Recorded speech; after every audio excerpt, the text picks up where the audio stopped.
J'ai appris que... Et c'est Fabrice Debacker qui nous rejoint comme tous les jeudis matins. Bonjour Fabrice. Bonjour Jean-Marc. Vous allez nous parler de clairaudient. Oui. Expliquez-nous parce que c'est un peu confus comme ça. Vous savez, dans notre province, il y a quand même pas mal de très vieilles maisons, de vieilles demeures, Oui. ou des endroits un peu plus glauques, ou sur lesquels on a écrit de magnifiques quartiers. On a construit, de magnifiques quartiers, sur lesquels on a écrit de très belles chroniques.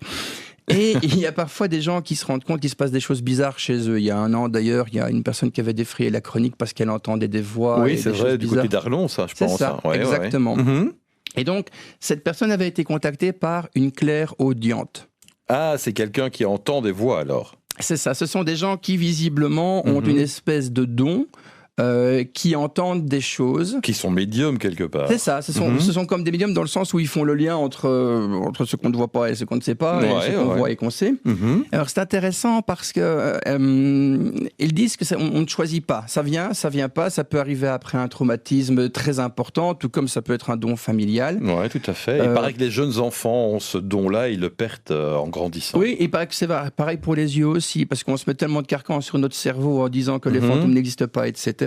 Mais là, la dame disait qu'en fait, ce qui est intéressant, c'est que parfois, ça peut être des gens qu'on connaît. Ouais. Parfois, ce sont des gens qu'on ne connaît pas du tout. Mais ça ne se passe pas que dans certains endroits. Parfois, quand ils sont chez eux ou chez elles, ils entendent parfois une voix dans leur oreille qui leur dit va à droite, coupe le gaz, ou dit à ton tonton que sa roue va tomber. Visiblement, c'est plus dans un style télégraphique, et que c'est assez contraignant, en fait, parce que ça prévient pas. Il n'y a pas de signe avant-coureur.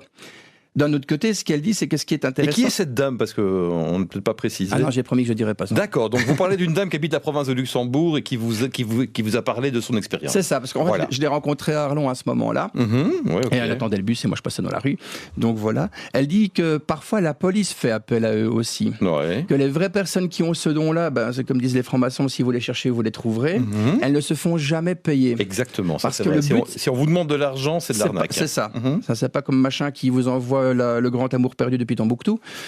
Ici, c'est vraiment des gens qui font ça pour aider. Ils disent que c'est une contrainte, mais quelque part, ils éprouvent beaucoup de plaisir quand ils voient que les solutions s'arrangent. Oui, tout à fait. Donc, je ne savais pas qu'il y en avait encore autant dans notre province. Il y en a quand même encore quelques-uns et quelques-unes, de tous les âges, visiblement. Et d'après ce qu'elle m'a expliqué, il y a une certaine répartition assez homogène sur la province. Donc, si vraiment vous avez besoin, n'appelez pas Ghostbusters, trouvez un clairaudient. Oui.